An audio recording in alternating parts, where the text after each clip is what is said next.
días, hermanos, hermanas. Les saludo en el amor del Señor. Y también saludamos a todos quienes nos ven a través de nuestra página en internet en www.iglesiacristianalaserena.cl. Bueno, el día de hoy vamos a continuar con el estudio del Sermón del Monte.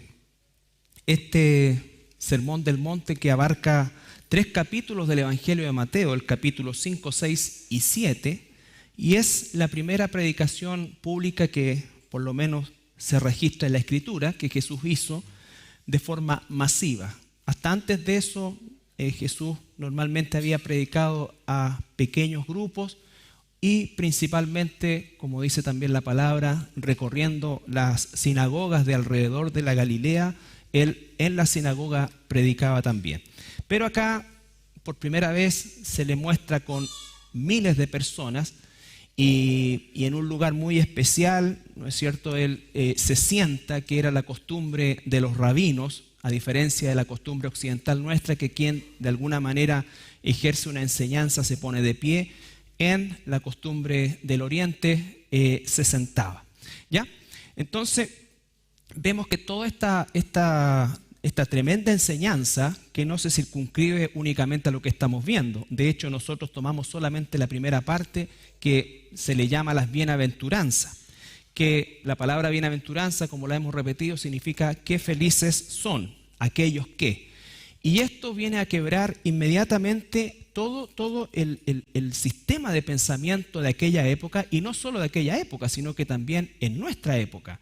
Porque esto habla ciertamente de un proceso y de una transformación sobrenatural. Por eso es que las bienaventuranzas no son un camino para ser salvo, sino que las bienaventuranzas son diríamos nosotros, el espejo o donde los cristianos debemos vernos cada vez que estamos creciendo en el Señor. Las bienaventuranzas son los testimonios o la obra que testifica que somos cristianos. No es una ruta para ser cristiano. La salvación es solamente por fe y es un acto de la voluntad de Dios. Pero sí, una vez que hemos sido salvados, toda vida de un cristiano, un hijo, una hija de Dios, debe comenzar a reflejar estos frutos. Es un proceso que dura toda la vida que tenemos en este tiempo, ¿no es cierto? Hasta que estemos en la presencia del Señor completamente perfeccionada. Pero en el proceso es aquí donde nosotros debemos mirar para que el Espíritu Santo nos vaya cambiando y vaya derribando aquellas raíces, ¿no es cierto?, que se han formado a lo largo de tanto tiempo y que se seguirán formando una vez como cristianos, porque aún siendo cristianos y con mayor razón seguimos siendo pobres de espíritu, ¿no es cierto? Seguimos llorando por nuestro pecado, o por lo menos debiéramos. Entonces, estas bienaventuranzas son muy importantes. Muchas veces se piensa, o uno mismo como cristiano, o a veces pregunta, bueno, ¿qué quiere Dios de mí? ¿Se han hecho esa pregunta alguna vez? Y cuando estamos pensando eso, muchas veces estamos pensando más bien en qué quiere Dios que yo haga, que cante, que enseñe, lo relacionamos con los dones, y bueno, algo de verdad en eso hay. Pero por sobre todas las cosas, y lo que es transversal a todos nosotros como cristianos, es esto.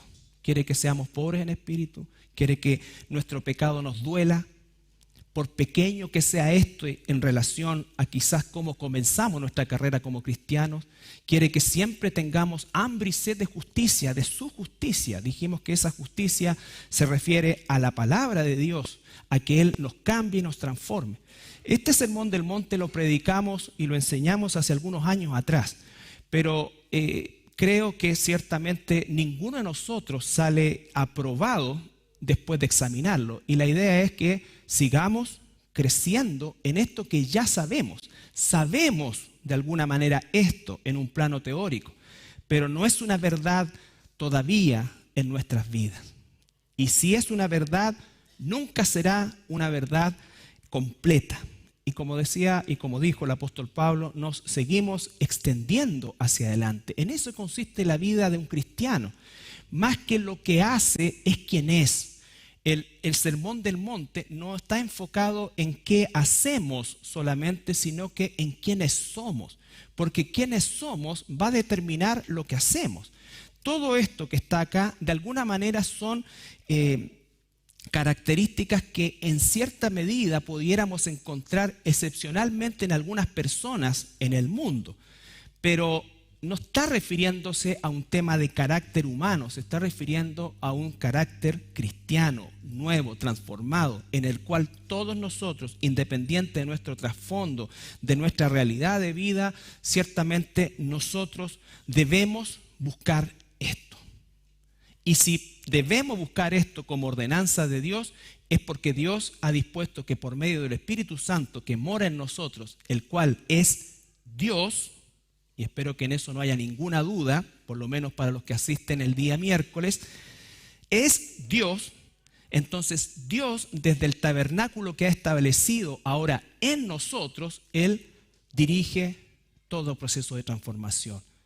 Nosotros no debemos transformarnos por nosotros mismos. Nosotros debemos unirnos y mantenernos unidos a quien sí nos transforma. Recuerdan, Jesús dijo, separado de mí no pueden hacer nada.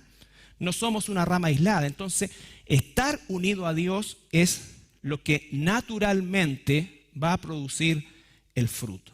¿No es cierto? Entonces, no es el esfuerzo nuestro y dejando de lado a Dios, es el esfuerzo en buscar a Dios, buscar de Dios. Y eso, hermanos, es lo que en definitiva trae el fruto. Parece una cosa más o menos enredada, pero no lo es tanto. ¿Por qué? Porque nosotros somos enredados de por sí en relación a ¿qué tengo que hacer? ¿Qué tengo que hacer? ¿No es cierto? Ya, hice esto, ya, y ahora es como si tuviéramos que cumplir una tarea. Ya me leí la Biblia, y ahora, bueno, sigue leyéndola. Y ahora, sigue asistiendo, sigue. Pero con un corazón, como dice ahí, bienaventurados los mansos, los que empiezan a ser moldeados por esto que ya saben. Y entre comillas saben, yo tengo a muchos años como cristiano y muchos que dicen que saben, no saben. ¿Ya? Entonces, suenan igual que esas personas que llegan y dicen, no, si yo me sé todo, voy a estudiar en colegio de cura. Y la típica, ¿no es cierto? Entonces, no, cuidado con eso, porque eso es orgullo. Es orgullo. Todos los días necesitamos de Dios. Por eso dice, bienaventurados los que tienen hambre y sed. Recuerden que la palabra hambre y la palabra sed que se pone aquí en la bienaventuranza, no es esto que como las 12:30 nos va a empezar a sonar la tripa, ¿no es cierto? Porque no es ese hambre, es el hambre de no haber comido días. Es el hambre que sintió Jesús después de 40 días de ayuno. Es esa desesperación. Entonces, lo que vamos a ver hoy está en Mateo 5, versículo 7, pero vamos a hacer una rápida lectura de los 7 versículos del capítulo 5. Mateo 5:1 dice, viendo la multitud subió al monte y sentándose vinieron a él sus discípulos y abriendo su boca les enseñaba diciendo, bienaventurados los pobres en espíritu, porque de ellos es el reino de los cielos. Bienaventurados los que lloran, porque ellos recibirán consolación. Bienaventurados los mansos, porque ellos recibirán la tierra por heredad. Bienaventurados los que tienen hambre y sed de justicia, porque ellos serán saciados. El pasaje de hoy, bienaventurados los misericordiosos, porque ellos alcanzarán misericordia. Señor, venimos esta mañana delante de ti a escudriñar tu palabra para ser moldeados conforme a ella, Señor. Hay tanto que tienes que remover en nosotros, Padre, pero te agradecemos porque a pesar de nosotros, tu obra, Señor, se lleva adelante. Haznos mansos delante de ti, haznos que siempre tengamos hambre y sed de justicia, Señor, de tu palabra, de tu carácter. Señor, te lo rogamos en el nombre de Jesús. Amén. Bueno, las primeras 4 bienaventuranzas, recuerden qué felices son aquellos que reconocen su pobreza espiritual. Dios resiste a los soberbios, pero da gracia al humilde, a aquel que reconoce que necesita de Dios. Cuando nosotros reconocemos que necesitamos de Dios, es un proceso continuo, no es algo que termina, es algo que por el contrario va en aumento. Cuando pecamos, nos duele, porque hemos ofendido a Dios. Quizás tiempo atrás el pecado era una cosa como, bueno, sí, en realidad pequé, lo siento y me arrepiento, pero a medida que vamos teniendo una relación con el Señor más profunda, el pecado nos duele, pero es un dolor no destructivo, es un dolor constructivo. Es como cuando Pablo dice, miserable de mí, ¿quién podrá librarme de este cuerpo de maldad? Pero renglón seguido dice, mas gracias sean dadas al Señor Jesús, porque en Él tenemos la victoria. Entonces, es una lucha permanente. Por eso recuerden lo que siempre les hemos enseñado, ¿no es cierto? Que la lucha espiritual más grande, o el porcentaje más grande de la lucha espiritual, es mi propia naturaleza caída versus la naturaleza nueva que Dios puso dentro de mí. Y lo he dicho muchas veces y lo vuelvo a repetir, somos lo suficientemente malos para no necesitar de los demonios y Satanás para pecar contra Dios. Entonces sí, hay influencias, sí, todo esto, y nadie va a desconocer eso, por supuesto que no. Por supuesto que no. Pero aunque sacaran a estos personajes de la ecuación, nosotros tendríamos suficiente maldad para seguir pecando contra Dios. Entonces, la lucha espiritual es dentro de nosotros, porque el cristianismo no consiste en cosas que hacemos, sino que en quienes somos, en quienes nos estamos transformando día a día, contra qué cosas luchamos, cuáles son nuestras prioridades, de qué tenemos hambre y sed verdaderamente, qué es lo que realmente nos duele, qué es lo que anhelamos, qué es lo que anhelamos. Esas son preguntas que cada uno de nosotros se debe hacer, y seguramente, si somos sinceros con nosotros mismos, muchas veces las respuestas que encontremos no nos satisfacen o nos avergüenzan. Y debiera. ¿Por qué? Porque eso nos lleva a buscar siempre de Dios. Y esto no es un problema de autoestima, de baja autoestima constante, ni tampoco de hacerse la víctima, no. Se trata de una realidad de vida que nosotros enfrentamos día a día cuando somos confrontados con esto. Dije, las primeras 4 tienen más bien relación con el diagnóstico. Soy pobre en espíritu, lloro, tengo hambre y sed de justicia, y Dios quiere que yo sea moldeable. Pero las siguientes 5 tienen mayor relación con las consecuencias de ese diagnóstico y de tratar con ese diagnóstico. Y eso va a empezar a manifestarse en nuestra horizontalidad de vida. ¿No es cierto? Tal como dice el Señor en 1 de Juan. El que dice que ama a Dios que no ha visto, pero aborrece a su hermano que ve, está mintiendo. Está mintiendo. Lo mismo acá. Todas las bienaventuranzas anteriores que nos dan un diagnóstico lapidario, pero que por la gracia de Dios somos corregidos y somos transformados, van a tener una manifestación necesariamente en lo horizontal. Porque Dios no necesita que yo tenga misericordia. Dios quiere que yo exprese misericordia. ¿Se entiende eso? Entonces, bienaventurados los misericordiosos, porque ellos alcanzarán misericordia. Esto, hermanos, es ¿cómo explicarlo? Es un golpe muy fuerte, por lo menos para mí. Por lo menos para mí. Y siempre lo es, porque la tendencia nuestra es a no tener misericordia. ¿No es cierto? A no tener misericordia. Basta ver los noticiarios, ¿no es cierto?, para la poca misericordia que puedan dar vuelta por nuestra cabeza se pierda en la segunda noticia. Entonces, nuestra o mi tendencia, voy a hablar por mí, ¿no es cierto? Por mí, porque a lo mejor tú no eres así, es ser inmisericordia. Y eso, hermanos, es algo terrible, contra lo cual tenemos que luchar.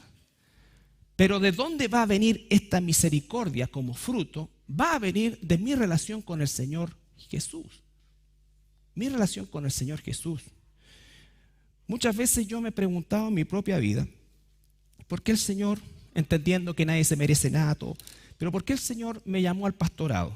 Cosa que rechacé durante los primeros años de mi pastorado y fue una situación muy difícil. Pero después entendí que por sobre todas las cosas era una manera de tener, ¿no es cierto?, con cadena corta y con collar que se clava a la bestia que vivía dentro mío. Entonces, cada vez que yo me pega el tirón, y no es tan fácil para mí ser inmisericorde cuando tengo que responder a Dios y a una comunidad. Entonces, esa de verdad descubrí que es la razón por la cual Dios me llamó al pastorado. Nada más. Si es que alguna razón tuvo. No fue ni porque mis talentos, ni porque... No. ¿Por qué? Porque es la forma que creo yo, amorosamente, el Señor dijo a este, cortito ahí. Y me quitó todo lo que yo pudiera usar para perder eso. Entonces, hermano, esa es la realidad. Así de caído es su pastor. Pero por la gracia de Dios, soy lo que soy. A lo mejor tú eres distinto, ¿no es cierto? Te dicen el arcángel de San Joaquín. Pero yo no. ¿Ya? Estoy más cerca de lo otro que acá. Pero gracias sean dadas a Dios que me da la victoria en Cristo Jesús. Entonces no puedo pasar un día sin eso. Entonces, yo no sé cómo otros viven de verdad. A lo mejor no son tan terribles como uno, pero a medida que uno más conoce a Dios, más cuenta se da de lo bestia que es. A lo mejor muchos viven engañados y creen, no, en realidad no es, mira, yo tengo re buen carácter, yo no me enojo. Pero apriétale el callo preciso y vas a ver qué sale de ahí. Vas a ver qué sale de ahí. Entonces, esto es un desafío. Esto no es llegar y decir, bienaventurados los misericordiosos, así como una cosa eufemística. Esta es una cosa que cuesta, hermanos, pero que Dios lo hace. Y ahí uno ve el milagro de Dios cuando tienes misericordia en circunstancias que sabes que eso no es tuyo. No es tuyo. Entonces, ¿qué es la misericordia? Dicho sea de paso, en la época que esto fue escrito, es la época del esplendor del Imperio Romano, y el Imperio Romano y la cultura del Imperio Romano era una cosa terrible. De hecho, los filósofos del tiempo en que se escribe acá, ellos consideraban que la misericordia era un problema mental, que no podían entender que alguien en su sano juicio, según su visión, tuviera misericordia, porque la cultura, ¿no es cierto?, lo que exaltaba era la venganza, la crueldad. Los romanos eran especialistas en la crueldad, artistas de la crueldad, para infundir un miedo, un terror en la población. Entonces el concepto de misericordia era absolutamente considerado enfermizo para ellos. Y quizás no sea tan distinto el día de hoy, un poco más sofisticada la falta de misericordia, pero falta de misericordia al fin y al cabo. Entonces, qué felices los misericordiosos, porque ellos alcanzarán misericordia. Santiago, capítulo 3, versículo 17. Y hay mucho, hermanos, sobre la misericordia y sobre lo que significa ser misericordia. Pero yo quisiera que cada uno de nosotros lo llevara a su propio plano personal, porque todos, en alguna medida, vamos a tener que extender misericordia. Santiago, capítulo 3, versículo 17. Aquí está el contraste entre la forma de pensar del mundo y la forma de pensar que debiéramos tener los hijos de Dios. Cuando hablamos de ser sal y luz en el mundo, estas son las marcas que diferencian una de otra. Pero la sabiduría, que es de lo alto, es primeramente pura, después pacífica, amable, benigna, llena de misericordia y de buenos frutos, sin incertidumbre ni hipocresía. Llena de misericordia y de buenos frutos, sin incertidumbre ni hipocresía. Y el fruto de justicia se siembra en paz para aquellos que hacen la paz. Entonces, la misericordia es un fruto del Espíritu.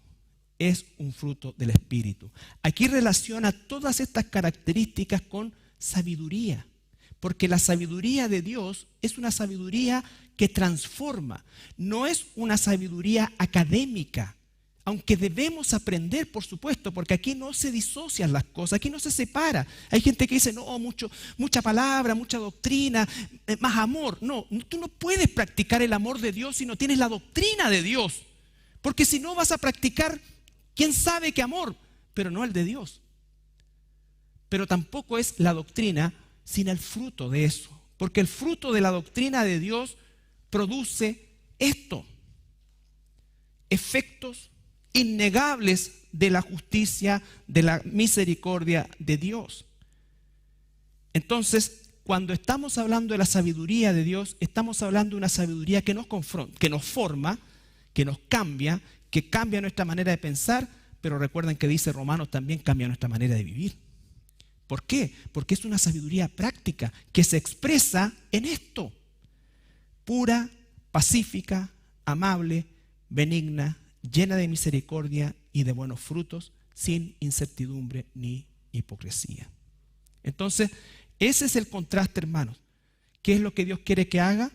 Que me guíe a esta dirección. Sed santos porque yo soy santo. ¿No es cierto? Ya lo somos posicionalmente. Ahora tenemos que buscar serlo en cuanto a nuestra forma de vivir. La palabra misericordia,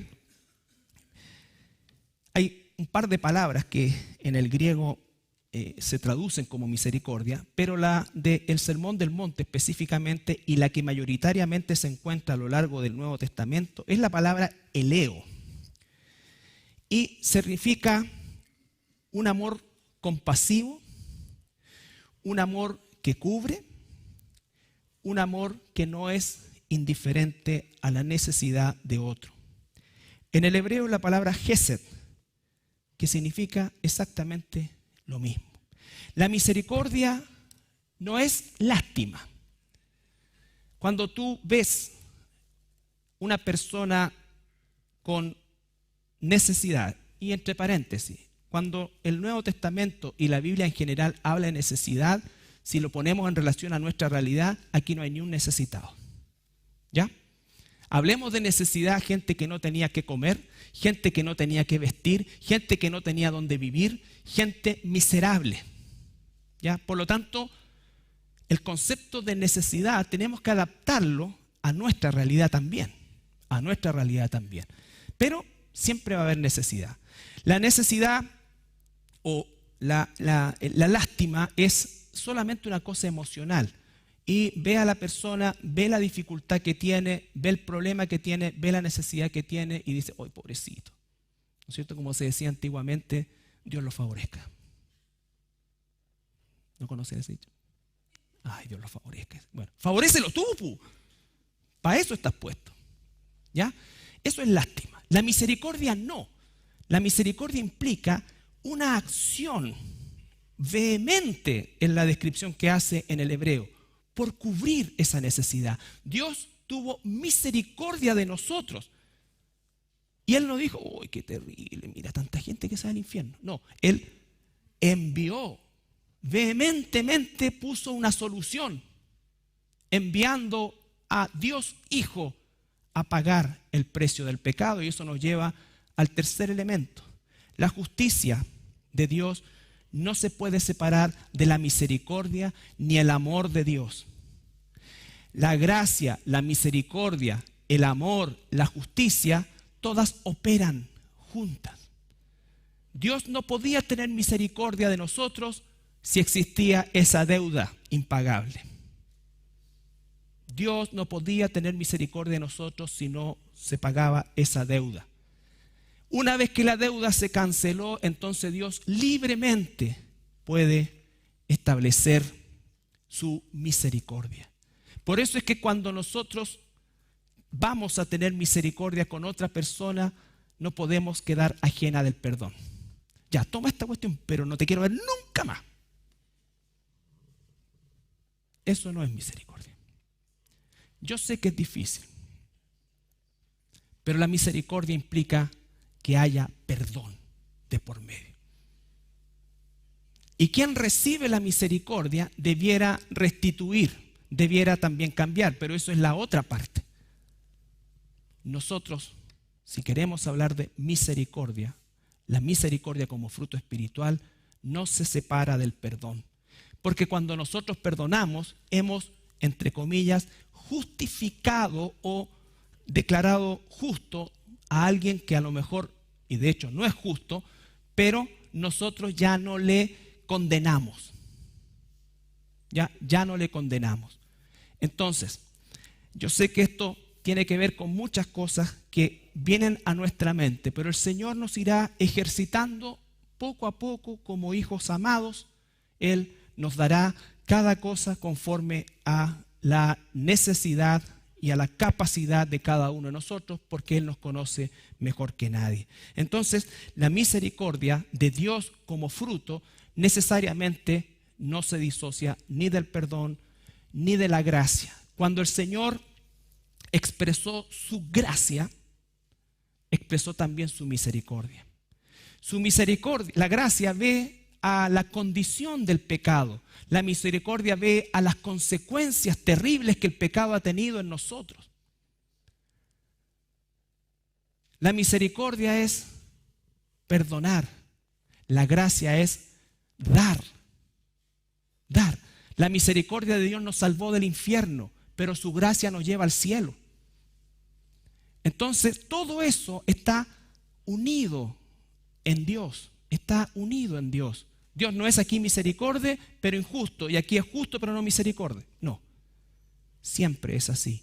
Y si somos sus hijos, de alguna manera operamos en esa misma frecuencia. En esa misma frecuencia. La misericordia tampoco implica estar por sobre la ley. Si alguien comete un crimen en contra tuya o en contra mía, si la ley determina algo, eso se debe cumplir. Dios tuvo misericordia del ladrón en la cruz, pero no lo bajó de esa cruz, pagó la consecuencia de su pecado. Las consecuencias de los pecados, de los errores, son y deben ser pagadas también. Dios va a perdonar, pero muchas veces nos va a dejar con las consecuencias. Y por eso es que cuando somos hijos de Dios debemos ser mucho más responsables de lo que es el mundo. Mucha gente, muchos de nosotros llegamos al Señor con un arrastre de consecuencias de nuestro pecado, y a veces el evangelismo equivocado o el evangelismo no bíblico le dice a la gente: ven al Señor, Él va a solucionar todos tus problemas. Eso no es verdad.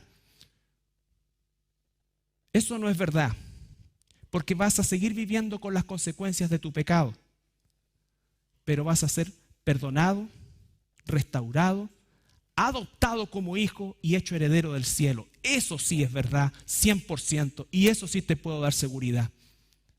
Pero de lo otro, Dios tendrá que enseñarte a vivir con esas consecuencias. Dios tendrá que enseñarte a vivir con esas consecuencias. Entonces la misericordia no se disocia de ninguno de estos aspectos. Por el contrario, la misericordia siempre está en unión con estos aspectos. Efesios capítulo 2.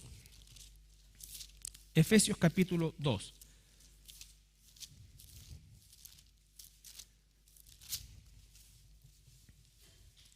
Versículo 4 al 6.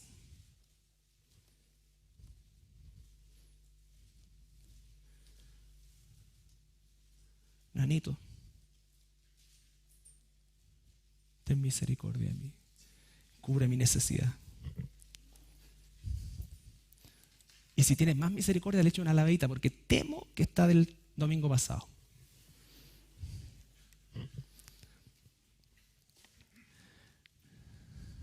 Efesios capítulo 2, versículo 4 al 6.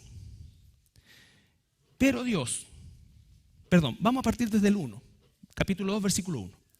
Y Él os dio vida a vosotros. Él os dio vida a vosotros. ¿Cuándo? ¿Cuando hicimos algo por mérito? No. Cuando estabais muertos en vuestros delitos y pecados. Gracia. En los cuales anduvisteis en otro tiempo, siguiendo la corriente de este mundo, conforme al príncipe de la potestad del aire, el espíritu que ahora opera a los hijos de desobediencia. Ahí es donde vienen todas las consecuencias que nosotros heredamos. cuando anduvimos bajo la potestad del príncipe del aire. Por eso es que cuando llegamos al Señor debiéramos estar claros y dejar de vivir como vivíamos en aquel entonces. ¿Por qué? Porque para no aumentar consecuencias también. No solamente para no ofender a Dios, que es lo primero.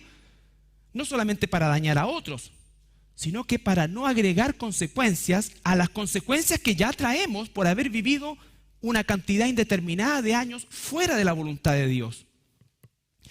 Entre los cuales, muchas gracias. Gracias.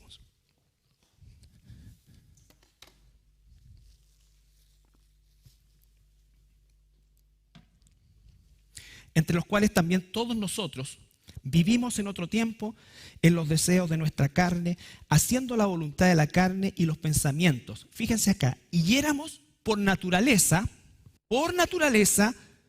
hijos de ira, lo mismo que los demás. Por eso es que la misericordia que Dios nos quiere dar como fruto, viene de esto. Viene de que nosotros éramos, maravilloso tiempo pasado, hijos de ira, lo mismo que los demás. Entonces, pero Dios, que es rico en misericordia, por su gran amor con que nos amó, aún estando nosotros muertos en pecados, nos dio vida juntamente con Cristo. ¿Se dan cuenta? Gracia, justicia, porque no nos podría haber dado vida sin la justicia de Cristo. Por gracia sois salvos. Y juntamente con Él nos resucitó y asimismo nos hizo sentar en los lugares celestiales con Cristo Jesús. Gracia, misericordia, justicia, todo ahí. Dios es rico en misericordia, porque estando nosotros muertos en delitos de pecado, siendo enemigos de Él, aún en esa condición, Cristo pagó por nosotros. Y no solamente pagó por nosotros, sino que además nos hizo herederos. Ya no nos llama siervos, nos llama amigos. Entonces, el versículo 4 es clave.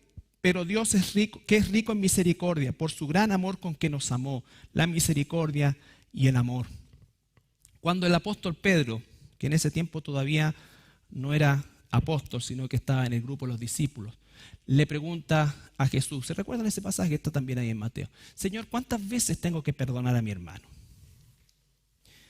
Y Pedro se tira con un número que es el doble más uno de lo que el Talmud decía, 3 veces. Y él dice 7. Y Jesús le mira, ¿no es cierto? Y quizás Pedro hinchando su pecho con orgullo por lo perdonador que es él, porque estaba el doble más uno por sobre el Talmud, la tradición judaica. Y el Señor lo mira y le dice, no, Pedro, yo te digo hasta 70 veces 7. ¿Se imaginan la cara de Pedro? Sería como la nuestra, si nos dijeran algo así. No critiquemos tanto a Pedro, porque sería como la nuestra. Lo que le está diciendo el Señor Jesús siempre. Siempre. ¿Sabes por qué? Porque todos esos pecados yo ya los perdoné en la cruz. Los pecados de tu hermano, los tuyos, están perdonados en la cruz. Entonces, si yo los perdoné, tú también tienes que perdonarlo. ¿Eso es licencia para pecar? Claro que no. Eso significa que yo no voy a ser autocrítico y tener verdaderamente el Espíritu Santo que audita mi carácter, mi forma de ser y decir, ¿sabes qué? En verdad soy pesado. En verdad soy desagradable. En verdad le hago la vida a cuadritos a mis hermanos. En verdad. Entonces, Señor, cámbiame también. ¿Se entiende eso? Entonces, no, pues tienes que perdonarme porque 70 veces 7, no. Todas esas torceduras y todas esas cosas de la falta de amor que nosotros tenemos. Pregúntale a tu esposa, ¿qué es lo que te desagrada de mí? Parte de menos a más para que... En verdad, sí. Y puedo seguir un poquito más, ya sigue. ¿Sabes qué? Eso, como tú eres, no solamente me molesta a mí, le molesta a todo tu entorno. Porque a veces uno es ciego a eso y cree que la está haciendo de oro. ¿No es cierto? En verdad, esa forma que tienes tú de decir las cosas, de hacer las cosas, Es súper desagradable. Que nadie me entiende usted. No, esa actitud, ¿no es cierto? Debiera llegarnos un cachetazo tanto y decir, sí, en verdad, tienes razón. Voy a estar pendiente ahora que cuando me salga esa parte de mi bestia, que el Señor trabaje conmigo. ¿Ya? Porque son contados con los dedos de una mano, y diría yo con los 3 primeros dedos, quienes tienen un carácter como que en realidad, no, es re difícil llevarse mal con ellos. El grueso de nosotros, y sobre todo pasado cierta edad, ya somos bastante desagradables entre nosotros. Y si el Señor no viene pronto, nos quedan varias décadas juntos. Espero. Si es que. Entonces pongamos de nuestra parte también, pues. Démonos cuenta, o sea, siempre digo yo, mira, tu abuelito hace tu mamá, tu esposa, tus hijos dicen lo mismo. O sea, me tinca que el problema eres tú. O sea, por una cuestión numérica nomás. No, yo no soy el problema. Esa actitud de no bajar la cabeza y decir, sí, en verdad. Y someterte, sujetarte. El mundo es implacable, es intransigente. Jamás va a dar su brazo a torcer. Prefieren mentir antes de reconocer algo. Pero entre vosotros, dice el Señor, no debe ser así. No debe ser así. Entonces, un espíritu afable, monitorearse realmente cómo es que yo me relaciono con los demás, con el rebaño, con los que estamos. Entonces, la misericordia tiene que ver no solamente con ver a alguien hambriento y cubrir la necesidad del hambriento. Debemos hacerlo. Pero muchas veces la misericordia tiene que ver con el trato unos con otros también. Cuando hablamos de otros, ¿cuán inmisericordia podemos llegar a ser cuando hablamos de otro hermano o hermana? Y estoy hablando de la Iglesia Cristiana de La Serena para no meter a nadie más. ¿Ya? Esas cosas son también falta de misericordia, porque ni siquiera muchas veces conocemos mayormente las motivaciones. Pero cuando las vamos a conocer, el hermano o la hermana ya está crucificado hace rato. Ya huele mal. Entonces pues hay que desclavarlo. No se trata de esto que no tratemos nuestros conflictos, no, pero tengamos misericordia como Dios la tiene con nosotros. Cuando nosotros comenzamos, no, si en realidad no, si este no, si acá no, si este. Entonces, no, el hermano, la hermana. Necesitamos eso, hermanos.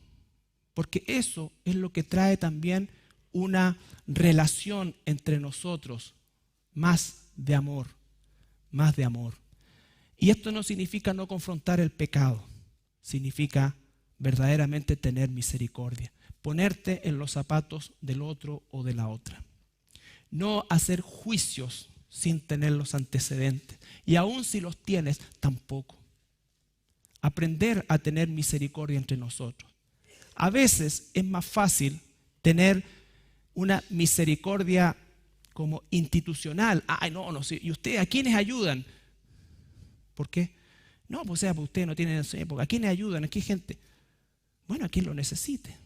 A veces entonces grandes ministerios de ir a ayudar, y con esto, hermano, no estoy haciendo una crítica, por favor, a una acción social, pero el Evangelio no es algo que nosotros podamos tomar solamente de una parte. Digo que esta parte muchas veces, ¿no es cierto?, tiende a suplir la misericordia que tiene que estar en nuestro corazón. Entonces, ¿sabes qué? Vamos y démosle comida a la gente que está bajo el puente y llevémosle abrigo, todo. Y ¿sabes qué? Muchos de los que hacen eso están criticando y crucificando a los que no lo hacen. ¿Se entiende eso? Están criticando a los que no hacen. No, si estos no ven que estos se van a ensuciar con nada, en cambio nosotros sí, vamos a ir con la gente. Yo sé lo que es. Entonces, ese orgullo, estoy caricaturizando algo que no es tan caricatura. A veces es verdad, porque yo lo he visto. La misericordia no es solamente ayudar a la necesidad de alguien. La misericordia es cubrir toda la necesidad de ese alguien. En Mateo capítulo 4, versículos 23 al 25.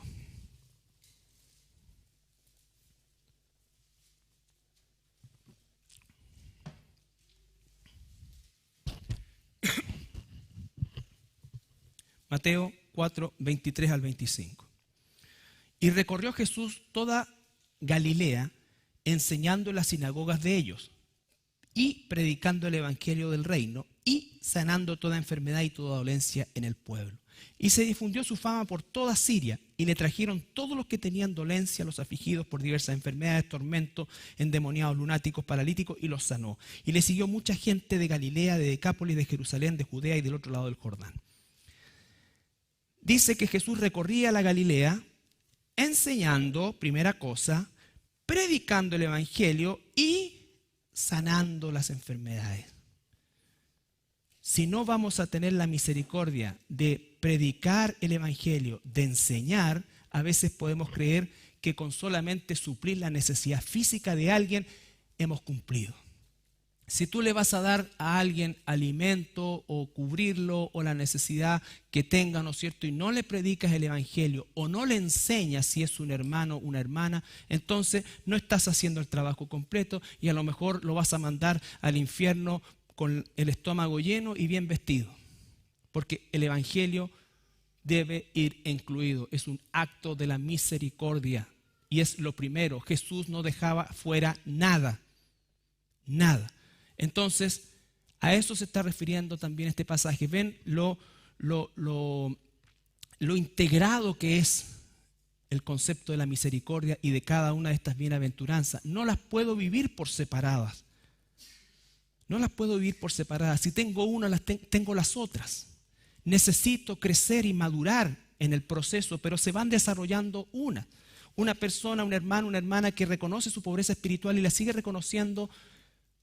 No es que no va a tener hambre y sed de justicia. Todo eso se va dando por un proceso natural en nuestra transformación. ¿Por qué? Porque todo es parte de un fruto que se desarrolla en nosotros. Entonces Jesús hacía todo completo. Y seguramente gran parte, y por lo menos la historia lo muestra así, gran parte de quienes le seguían, no le seguían por razones espirituales. Pero eso no limitaba al Señor Jesús de hacer el trabajo, por decirlo de alguna manera, completo. Enseñar, predicar y suplir la necesidad. Suplir la necesidad. Entonces, vamos ahora a Romanos 5:8. Romanos 5:8.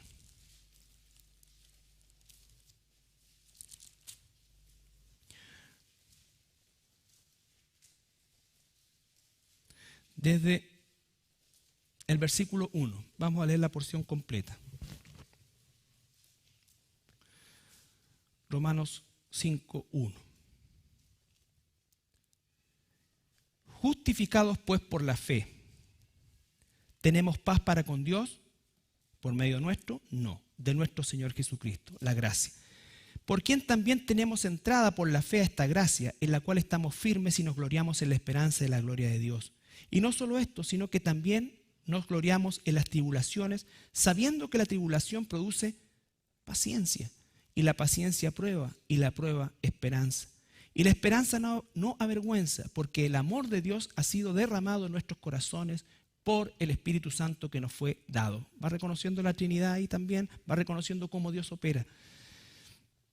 Porque Cristo, cuando aún éramos débiles, a su tiempo murió por los impíos. Ciertamente apenas morirá alguno por un justo. Con todo, pudiera ser que alguno osara morir por el bueno. Mas Dios muestra su amor para con nosotros en que, siendo aún pecadores, Cristo murió por nosotros. Pues mucho más, estando ya justificados en su sangre, pues seremos salvos de la ira. Porque si siendo enemigos fuimos reconciliados con Dios por la muerte de su Hijo, mucho más, estando reconciliados, seremos salvos por su vida. Y no solo esto, sino también nos gloriamos en Dios por el Señor nuestro Jesucristo, por quien hemos recibido ahora la reconciliación.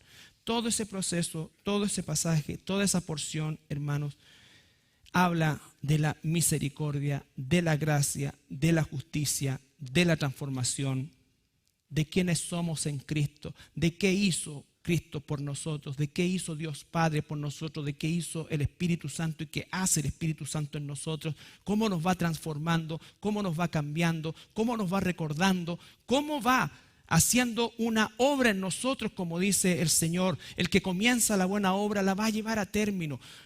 La resistencia a esa obra solo es perjudicial a nosotros y perdemos la utilidad por la cual Dios nos mantiene vivos.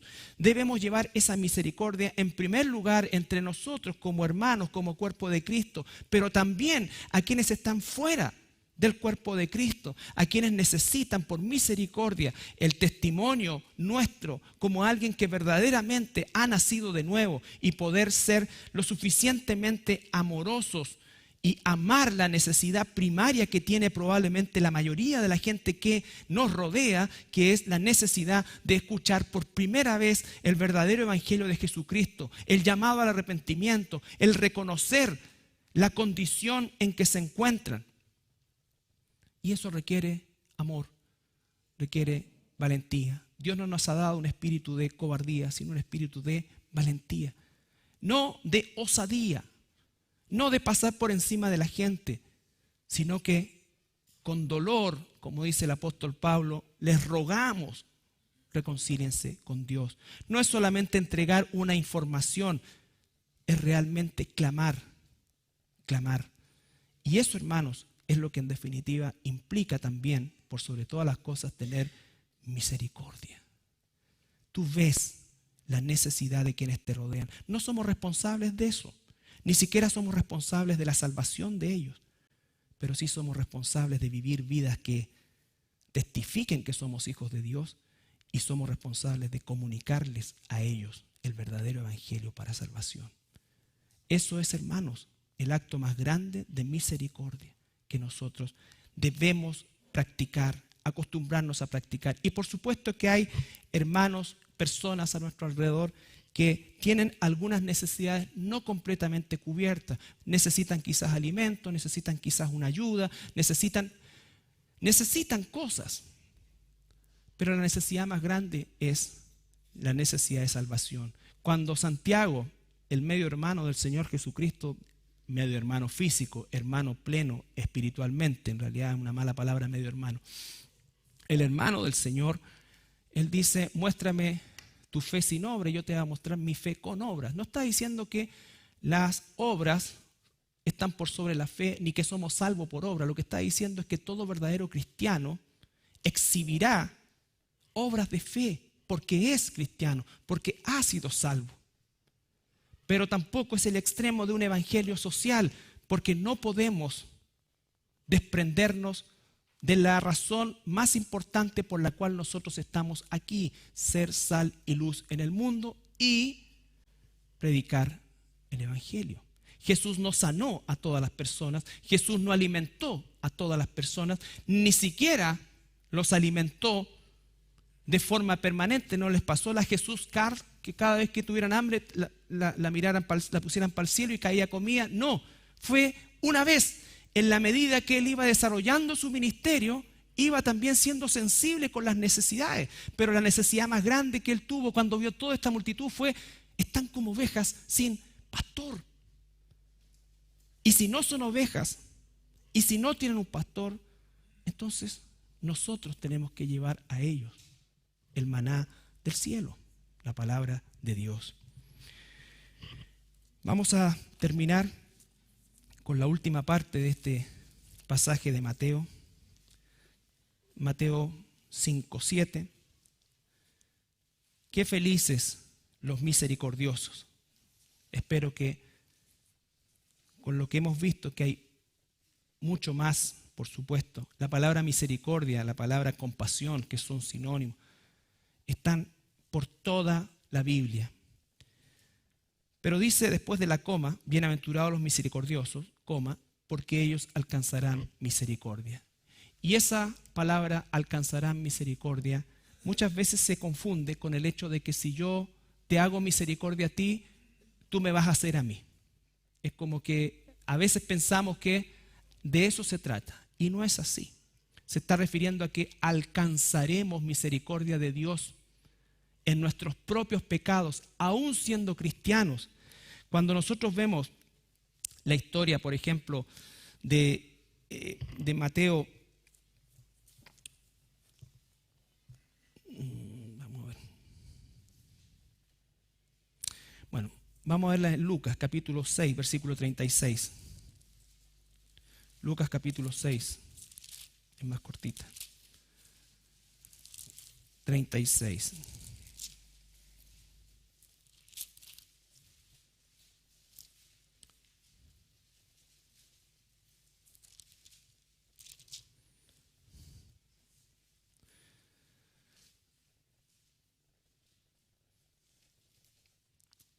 Desde el versículo 30.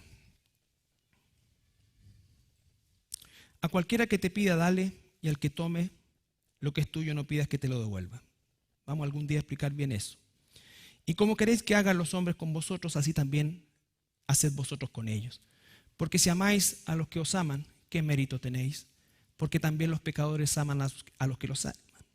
Y si hacéis bien, me llego hasta poner tartamudo, y si hacéis bien a los que hacen bien, os hacen bien, ¿qué mérito tenéis? Porque también los pecadores hacen lo mismo. Y si prestáis a aquellos de quienes esperáis recibir, ¿qué méritos tenéis? Porque también los pecadores prestan a los pecadores para recibir otro tanto. Amad pues a vuestros enemigos y haced bien, y prestad, no esperando de ello nada. Esta es la parte que me interesaba. Amad pues a vuestros enemigos y haced bien, y prestad, no esperando de ello nada. Y será vuestro galardón grande, y seréis hijos del Altísimo, porque Él es benigno para con los ingratos y malos. Sed pues misericordiosos como también vuestro Padre es misericordioso. Lo que está diciendo acá el Señor es: bienaventurados, felices los misericordiosos, porque ellos alcanzarán misericordia. Se está refiriendo a que nosotros muchas veces tendremos misericordia con alguien y no recibiremos lo mismo, y a veces recibiremos lo contrario. Pero el Señor dice: ¿qué mérito tiene si tú lo haces esperando que el otro haga lo mismo contigo, o por último que te lo agradezca? Esto no es un llamado a la ingratitud, debemos ser agradecidos. Estoy hablando de que nosotros hacemos las cosas porque Dios está operando en nosotros. Dice el 35, haced bien y prestad no esperando de ello nada, y será vuestro galardón grande, y, acá viene la clave, y seréis hijos del Altísimo. Hijos del Altísimo, porque Él es benigno para con los ingratos y malos. Sed pues misericordiosos como también vuestro Padre es misericordioso. Ahí está la clave, hermanos. Somos, y dice, ¿no es cierto?, que recibiremos galardón. ¿Y sabes quién es el ejemplo máximo de esta instancia en la cual se es misericordioso y no se recibe misericordia de vuelta? El Señor Jesús. ¿Quién más misericordioso que Él? ¿Quién más misericordioso que Él? Si Él hubiese hecho misericordia esperando recibir misericordia, jamás habría hecho lo que hizo, porque nunca va a recibir o recibió de ese tiempo gratitud. De hecho, nosotros muchas veces recibimos tanto del Señor, y cada día, pero ¿cómo es que nos mostramos nosotros desagradecidos, enfocando en aquella pequeña cosa que quizás sentimos o creemos que nos falta? Porque damos todo por hecho, y hasta que no nos quita el Señor el piso, no nos damos cuenta. Pero el Señor nos mantiene respirando, nos da alimento. Estoy seguro que todos los que estamos aquí esta mañana, por lo menos, llegaremos a la casa y comeremos algo. Aún aquellos que quizás que están en una situación más precaria, calentarán los porotitos de ayer, pero algo se echarán en la boca. Entonces, ¿qué es lo que nos mantiene tan amargados a veces? ¿Qué es lo que nos quita el gozo? ¿Se han preguntado eso? Yo me lo he preguntado. Sé que me gustaría esta cosa, pucha, me tiene aburrido este techo, ya no soporto esta cuestión, y el techo, y el techo.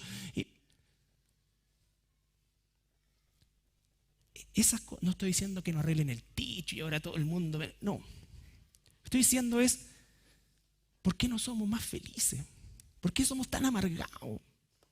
Tan idiotizados, tan faltos de misericordia con otros. No sirve para nada. No somos agradecidos. Entonces, bueno, por eso es que las enfermedades cardíacas nos están matando con tanta frecuencia. Porque es tal la tensión en que vivimos por el inconformismo. Y el mundo vive así, por eso es despiadado. Pero el Señor quiere que vivamos bajo otro estándar. Él dice, hagan tesoros en el cielo. Y eso no es una cosa eufemística, eso es una verdad. ¿Cómo lo hacemos? Viviendo como Él quiere que vivamos. Luchando contra el monstruo que vive con nosotros, que somos nosotros. Si no tenemos eso en mente, no vamos a tener misericordia con otros. Me lo repito una y otra vez. Una y otra vez. Porque la misericordia se tiene que ejercitar en el día a día. El Señor dice, sed pues misericordiosos, ¿como quién? ¿Da algún ejemplo humano? No. Como también vuestro Padre es misericordioso. Lamentaciones dice que nuevas son cada mañana sus misericordias. Se canta, nuevas son cada mañana sus misericordias. Sí, pero para nosotros nomás. Señor, perdóname a mí, dame a mí. Si Él cada día renueva sus misericordias con nosotros, ¿por qué no la extendemos a otros? No estoy diciendo que dejemos pasar la falta, no estoy diciendo que hagamos vista gorda, porque la misericordia no es eso. El Señor no hizo vista gorda con el pecado, el Señor pagó el pecado, pero la misericordia en nosotros. Si hay algo que es seguro, hermano, es que tu esposo se va a equivocar. Hermana, tu hermano, tu esposa se va a equivocar, tus hijos se van a equivocar, tu trabajador se va a equivocar, tu jefe se va a equivocar. No sé por qué tenemos una cultura de lo perfecto cuando lo más claro es que somos todos imperfectos. Por lo menos dentro de la iglesia, columna y baluarte de la verdad, exista otro espíritu y otra manera de relacionarnos. Vamos a terminar. No alcancé a verlo el buen samaritano, pero ustedes saben lo que significa eso. Pero sí, quisiera que cerráramos con Colosenses. Traté de no tomar los pasajes clásicos como el buen samaritano, lo que no significa que no son importantes, por supuesto que sí. Colosenses capítulo 1, versículo 12 y 13.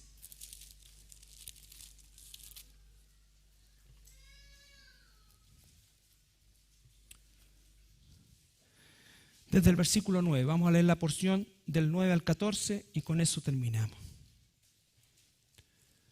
Colosenses 1, 9 al 14. Por lo cual también nosotros, desde el día que lo oímos, no cesamos de orar por vosotros y de pedir que seáis llenos del conocimiento de su voluntad en toda sabiduría e inteligencia espiritual. ¿En qué se traduce eso? A partir del versículo 10 nos lo dice.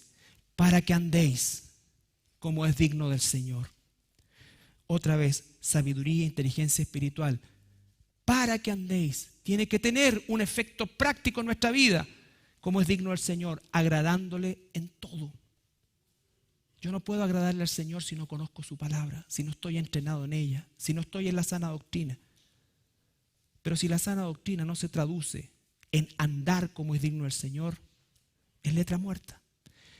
Agradándole en todo, llevando fruto en toda buena obra y crecimiento en el conocimiento de Dios, fortalecidos con todo poder conforme a la potencia de su gloria, fíjense, potencia de su gloria, para toda paciencia y longanimidad.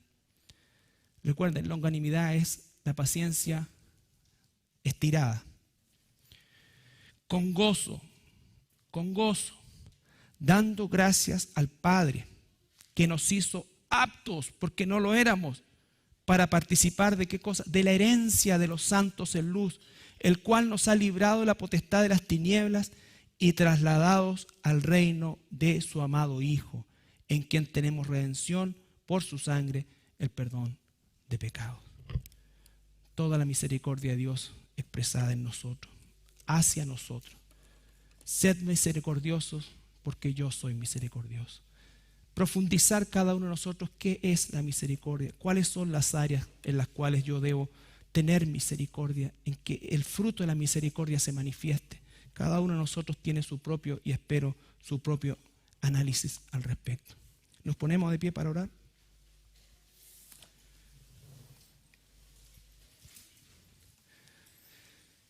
Señor, qué difícil es poder predicar tu palabra cuando nos sentimos tan lejos muchas veces de ella, Señor. Pero otra vez la esperanza, la maravillosa esperanza, Señor, es que tú hoy eres nuestro sumo sacerdote, que perdona nuestros pecados y que un corazón contrito y humillado tú no vas a desechar, Señor. Por el contrario, nos sigues formando, Padre, nos sigues dando el aliento de vida que necesitamos para seguir adelante, Señor. Enséñanos a tener misericordia como tú la tienes con nosotros, en la vida de cada uno de nosotros, Señor. Muchas veces hay cosas que nos parecen imposibles, Padre, pero para ti todo es posible, Señor. Tú nos conoces, tú sabes realmente quiénes somos, qué hacemos, Padre, cuáles son las áreas más necesitadas de nuestra propia vida, Señor. Y todo lo que hagas, Señor, que sea para tu gloria. Todo lo que hagas, Señor, sea en beneficio de aquellos quienes nos rodean. En primer lugar, Señor, por medio del Evangelio, enseñando también, Padre, y por supuesto, Señor, teniendo aún misericordia de ellos. Padre Celestial, gracias por la misericordia que tuviste con cada uno de nosotros, Señor, que éramos hijos de ira igual que los demás. Solo tu infinita misericordia, tu gracia, tu justicia, tu amor nos salvó de la condenación eterna. Gracias, Señor Jesús, en tu santo nombre. Amén.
Ponemos de pie, por favor.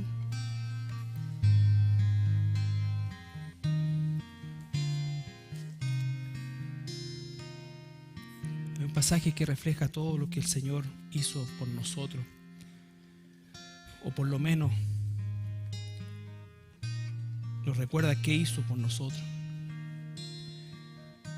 El Señor dice en su palabra que al que no conoció pecado, por nosotros lo hizo pecado. Siempre pienso en esas palabras, hermano.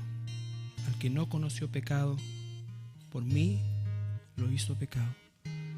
No lo merecía, ni siquiera lo quería. Y al hacer ese cambio el Señor, Él entonces ahora dice que me hace a mí justicia por medio de que Él pagó por mí. Cada vez que estamos en este ratito de la Santa Cena, yo quisiera que cada uno de nosotros tomara conciencia de lo que está haciendo. Está recordando eso, que al que no conoció el pecado, por ti, por mí, lo hizo pecado.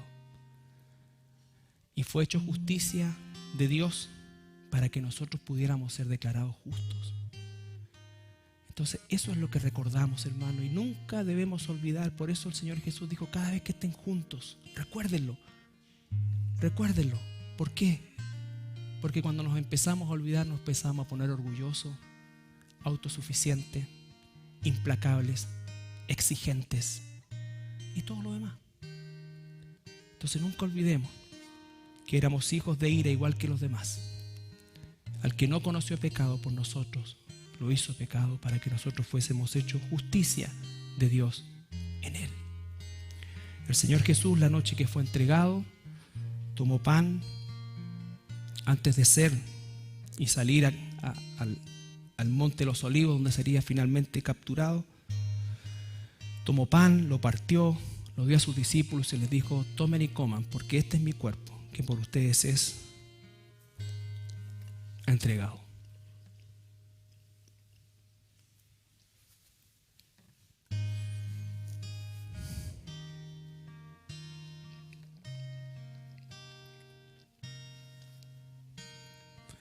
Luego tomó la copa, la bendijo y también la dio a sus discípulos y les dijo, tomen y beban, porque esta es mi sangre, por vosotros es derramada.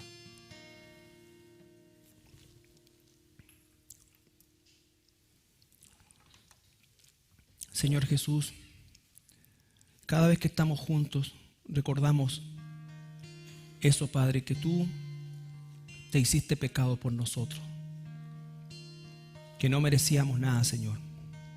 No solo tuviste misericordia con nosotros, sino que también tu gracia se expresó en plenitud hacia nosotros. En tu justicia fuimos declarados justos y por tu gracia heredamos el cielo y la vida eterna.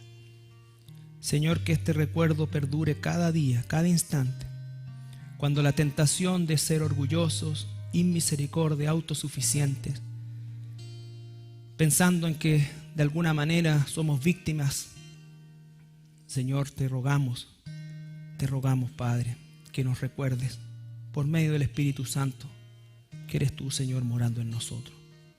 Gracias, amado Señor, en el nombre de Jesús. Amén.